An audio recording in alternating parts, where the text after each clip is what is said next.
इश्क अहिड़ी ज़ात जो माझी मुझाए मञनि खे ॾींहां ॾोरी न डूंगरे रुअण सारी राति उचे वेठे तात मियां महबूबनि जी। हाणे खे ॿियो कुझु कोन थो ॾिसण में अचे सवाइ महबूब जे जो इश्क आहे ना आग ख़बर काथनि खां पुछो। इश्क न सम्झी सघे थो, जेको न सम्झी सघे, जेको अक़ुल खां मथे वञे उन खे चइबो आहे इश्क। जिते अक़ुल कमु ई न करे, अक़ुल पंहिंजो बाहूं विञाए वेही रहे, हा जिते अक़ुल जो ख़ात्मो थी वञे। ऐं ॾिसो मोहबत इश्क में फ़र्क़ु अथव। मोहबत कॾहिं घटि थींदी आहे, कॾहिं वधि थी वेंदी आहे। इश्क अहिड़ो आहे, इश्क बाह आहे, अड़ा आहे, जंहिंमें मरे उनखे विसामंदो ई कोन। ऐं दर्द वरितमि त लतीफ़ खां वरितमि, जेको मुंहिंजी बैत दिलि ते सम्झ में न ईंदो ऐं लतीफ़ खां पुछंदो हुयसि।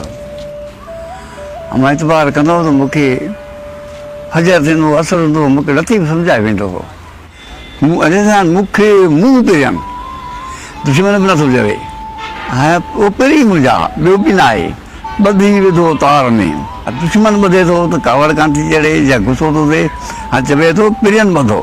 मूंखे मुंहुं पिरियन ॿधी विधो तार में, उभा ईअं चवनि मथां पाण पुसाए। हाणे काइनात में ऐं आयो त सही, मथां ख़राबु निकिरी न पवी। पई जा पातार में सा पुसण खां की पहली रहे, सा लिख मूं सेखार पर नहीं पांड जो तूं ही सेखार ऐं इन खां की बचां। कर तरीक़त तकियो तूं शरीयत सुञाण, हीअड़ो हेर हक़ीक़त सी माग मार्फत ॼाण। हुजई साबूती सां त पुसण खां पाड़ी रही। जेके शाह साहब उन में शर्त रखिया आहिनि उन्हनि ते वञे ई कोन थो इंसानु, ऐं अॻिते पुॼिते पियो हले। सरकार जेके असांखे शर्त ॾिना आहिनि, शरूत ॾिना आहिनि, ख़ुदा ॼाणे उन्हनि ते माण्हू कमु कोन थो करे।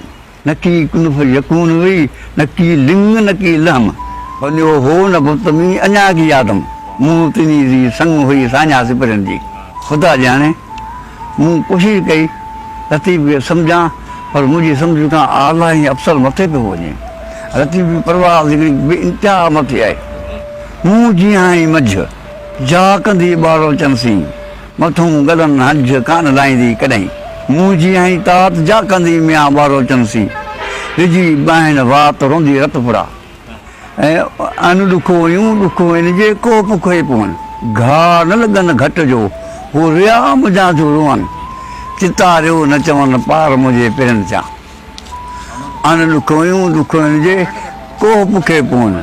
के हूअं ई हथु हणनि रोंदियूं रुअण वारियूं, को जो काल अखियूं वसी आयूं, थियूं देवानियूं दिलि में अपुर लॻूं आर, तंहिं पोइ करार सुतियूं की न सैयद चए। वसन वेसन ॾियारी ॾिसण लाइ, ॾिसी ॾिसी आयूं पोइ बि तलाशूं कनि, ढायूं न ढापनि पसण लाइ पहिरीं जे। अखियुनि मत पाण सां पाणो कई, उते वञी अड़ियूं जिते जान खपत, जिते ॻाल्हि न की गत जी ॾिने री न जुड़े। अखियुनि आरो मुआवशी न कयो, उते वञी अड़ियूं जिते चवण न की चारो, हीअड़ो वेचारो वाटियूं जले विझले। हुए त वेझनि वटि की जी जॾो कई, हाणे इन जा ते हिकिड़ो दर्स ॾिनो आहे, अती हिकिड़ो किरी ॾसी आहे। हुए त वेझनि वटि की जी जॾो कई, जे ॾिनो हुजे कख बि मूं किरी कान कई, ऐं किरी कयां न त जॾो कोन थिया। दारूं की कारूं के जे कया वे ॼमूं, बुकी ॾींदमि बाज जी नियारे नारूं, जूं सेण लाइ न सारूं न ॾुखंदो ॾोर थियो। जे अण ॾुखो यूं ॾुखो जो को बुखो ई पियो, इहे वेझो ई न अचनि। ॾुखाइण जेको उनजो वेझो थियण जो ज़रूरी न आहे। जीअं ॾिसो त आम तरह ते आम ॿार बि भई त पढ़ंदो आहे सरकार जो, लतीफ़ सरकार जो, वञी छो वणकार हिकु न ॻोल्ही हो त हिको कीन लतीफ़ चए ॿरो चो ॿारो चो बेपार, थी सती वधि संदरो। हाणे सती जो ॾींदोमांसि परहेज़गार थी सती वधि संदरो, पिरत पुनोसी पार, नए नैण न्यार तो में देरो दोस्त जो। काफ़र थी तो भैं बाब शरा जा छॾ, मन मुशरकनि सां गॾु त वेझो थी विसाल के। जिते काफ़र थी तो भैं पको थी बि, काफ़र थी तो भैं बाब शरा जा छॾ, इनकार शरीयत वारा बाबनि खे छॾे ॾे। बाब शरा जा छॾ, मन मुशरकनि सां गॾु त वेझो थी विसाल के।